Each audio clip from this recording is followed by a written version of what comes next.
Hey everybody, welcome to the channel. My name is Cage. Today I was going to be swapping some pickups in this PRS McCarty 594. Yes, PRS McCarty 594. And I'll be doing this for a buddy of mine. He likes the pickups in the guitar, but he wants a little bit more heat, so we're going to be putting these Gibson humbuckers in here. So for the bridge, we have the 498T and then the 490 in the neck position. So here in just a few moments, I'll be tearing into this guitar and getting these pickups swapped out so he can use this at his gig tomorrow. Stay tuned.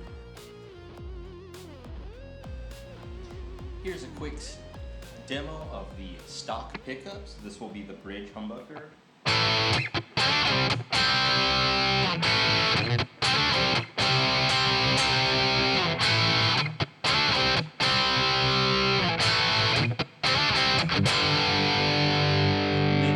This will be both humbuckers.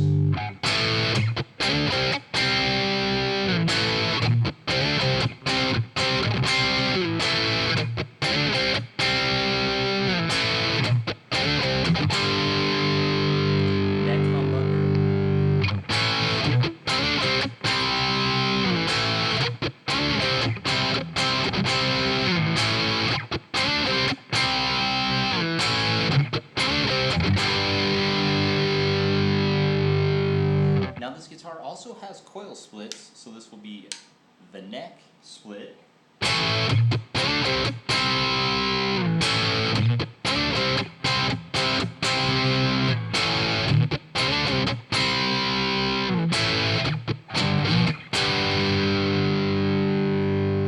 got both in split.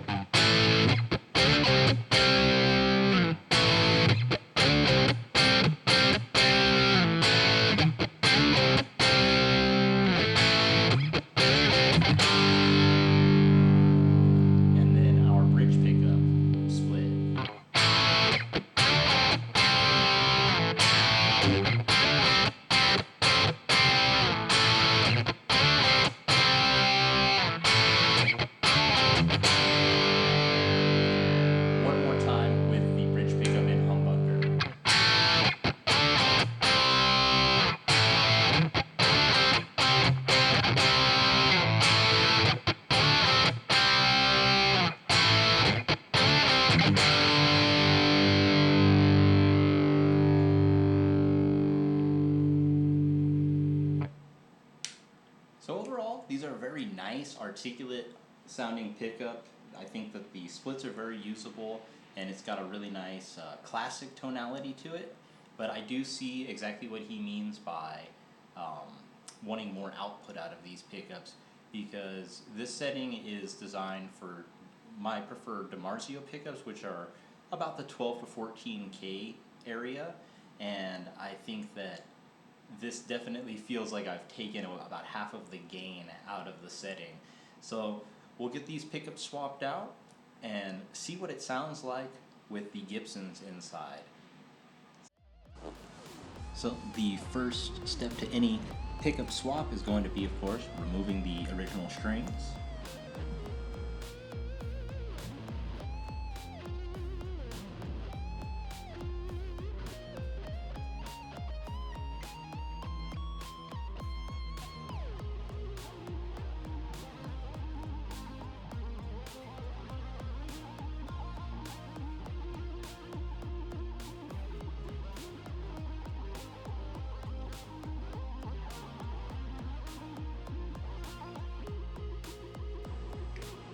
Now note that I only did about a half a turn on these, and that's because they are locking tuners. And with locking tuners, you don't need to put multiple winds on the string.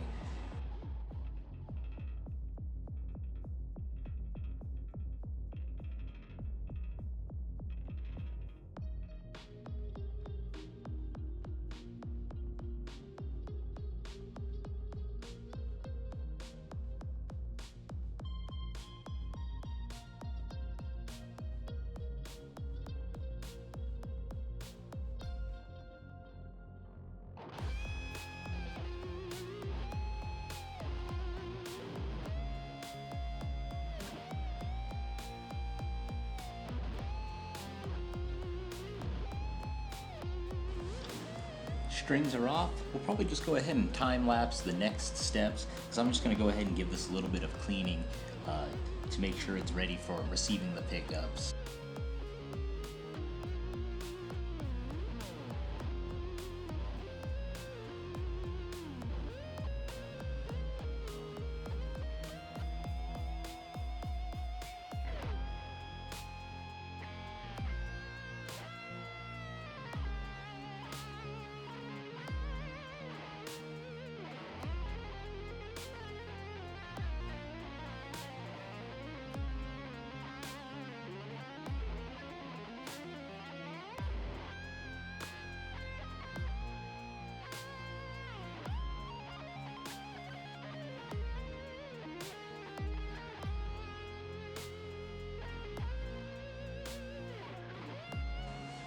Generally, I like to see if I can just pop the knobs off by hand.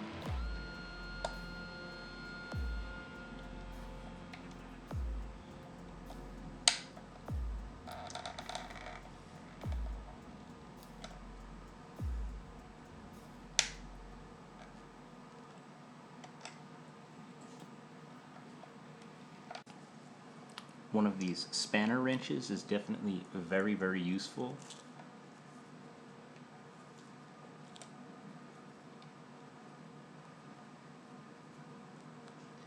With this, you can just get it right under the knob, and this does have like a felt underneath it to protect from scratching the guitar, but I just want to be extra careful here.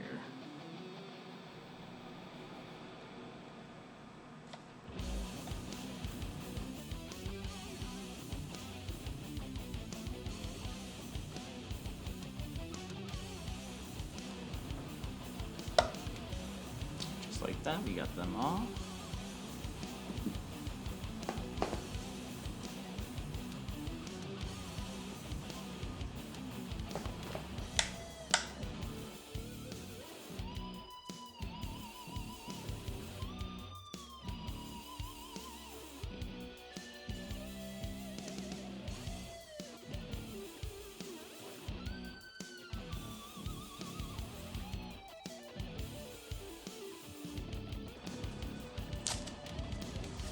I'm just putting down quite a bit of tape here since my buddy just got this guitar. I don't want to be the one to scratch it or accidentally burn it when it comes to soldering.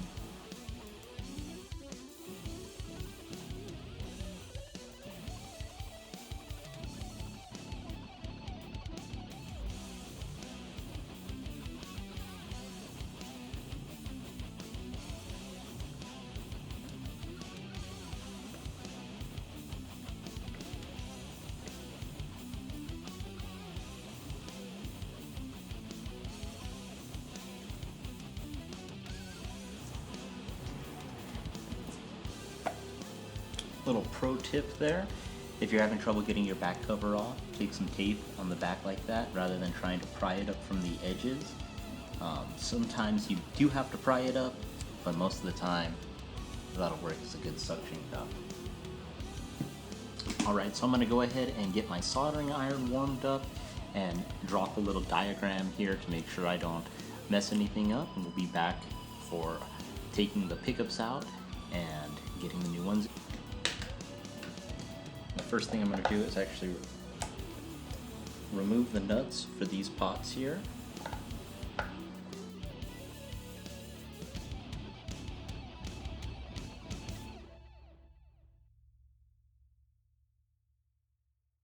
You can't see it, but off to the side over here I do have everything oriented just as it came off the guitar, and that'll just make sure that there's nothing wonky once we're going to put it back together.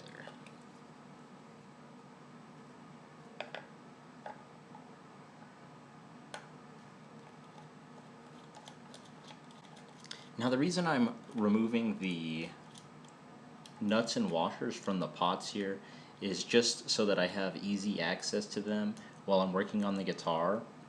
I've seen some people that will solder inside the guitar cavity, but for me it's a little too tight, and I'm always afraid of damaging someone's guitar doing that.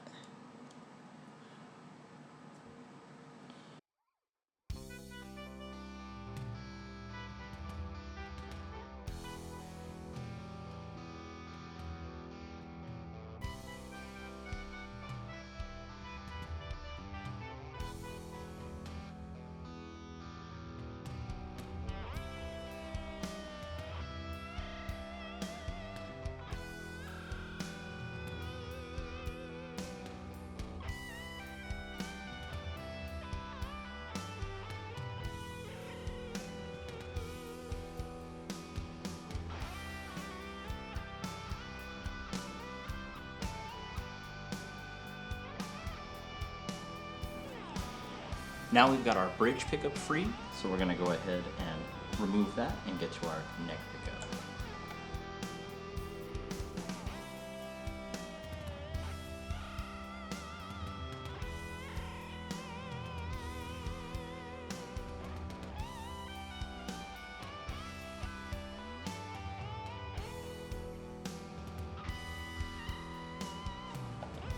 Looks like the neck pickup's going to be a little bit trickier just because the bridge ground is soldered very tight to that pot, and I don't really want to mess with that right now. So we'll see if we can avoid disconnecting that.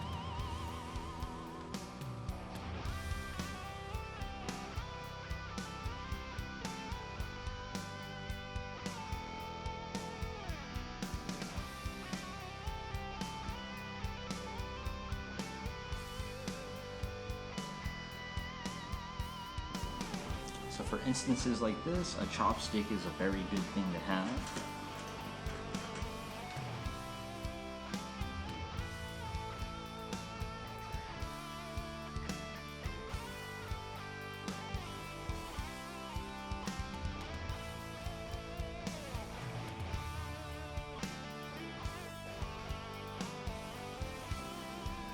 That's why it's a good idea to put a lot of tape around the perimeter here, just in case you do have to get up in there with the soldering iron. You don't want to torch any finish.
So these pickups, they did have the quick connect systems on them, so I went ahead and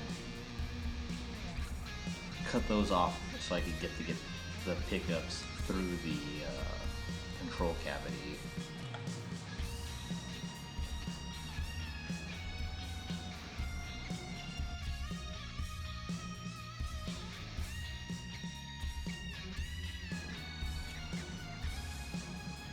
Now we've stripped back some of the wire. We should have plenty of room to play and get everything wired up to the coil split as well as the pot.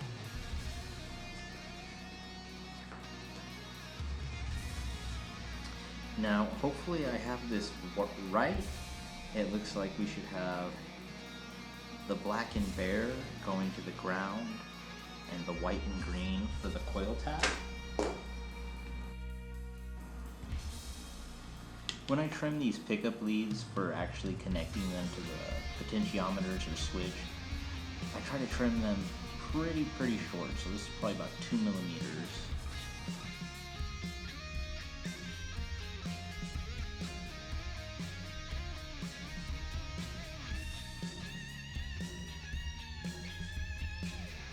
So what I have here is called liquid flux, and this is just going to help the solder actually bind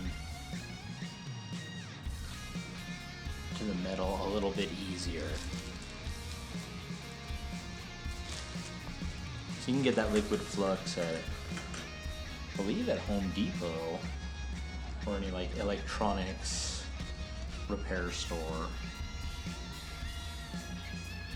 So what I'm doing here is called tinning, and what tinning is you're actually putting a little bit of solder into the wire before you attach it to the components. And tinning is going to help your wires actually attach to the component easier and quicker. This is a tool that I would highly recommend. It is called a solder sucker, and with this you can go in and go to your potentiometers where there was like a glob of solder previously and just remove the old solder.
Alright, now we've got our pickups mounted in here and them all soldered up. We're going to go ahead and do the tap test on the pickups to make sure they work. So we'll start with the bridge position. working as a humbucker, middle position, working, neck position. I'm not getting anything from the brick, perfect. And then we'll go ahead and run through the coil tap modes here. So, alright, just that inner coil is activated. We'll come to the neck position. Now it's just the inner coil there, and our middle. And it's just our two inner coils are activated there. So we can go ahead and remove all the tape and get the guitar all dressed up with the knobs and nuts.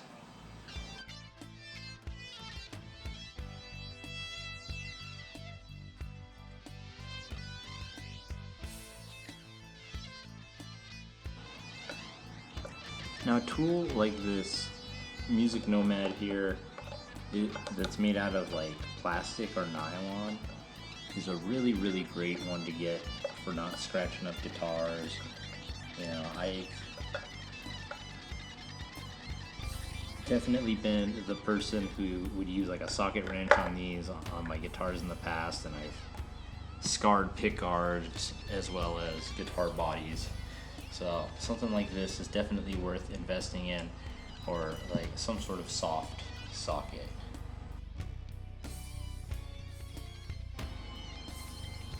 So I'll try to explain kind of what I've got going on in here. So the top two potentiometers are the neck pickup, and the bottom two are the bridge pickup. And we have the green and white wires coming off of the tone pickups, which are push-pull. Those activate the coil taps. The thick red wire that you're seeing there is the grounds that I shielded with the shrink wrap, and then the thinner red wire is going to the hot post of the volume pots, and it's the same for both. Let's go ahead and remove our tape. And this painter's tape is really easy to take off. That's why I use it. It doesn't leave residue.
Alright, well, over the course of an evening, we got the pickups installed in this PRS McCarty 594, and I'm sorry, that's a Paul Reed Smith McCarty 594, because this is a core model. Looking through this guitar, it is a beautiful guitar. The construction is superb. You can tell that the craftsmanship was done with great care. And now let's go ahead and listen to these Gibson pickups in the PRS and see what kind of differences we might spot.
coil splits on here, so this will be the bridge split.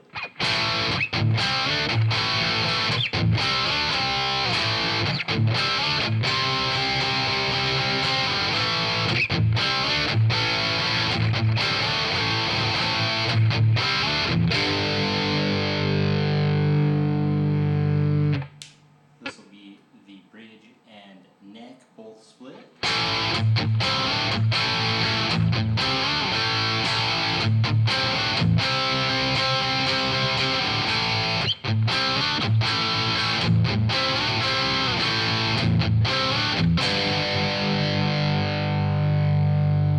Now just the neck split.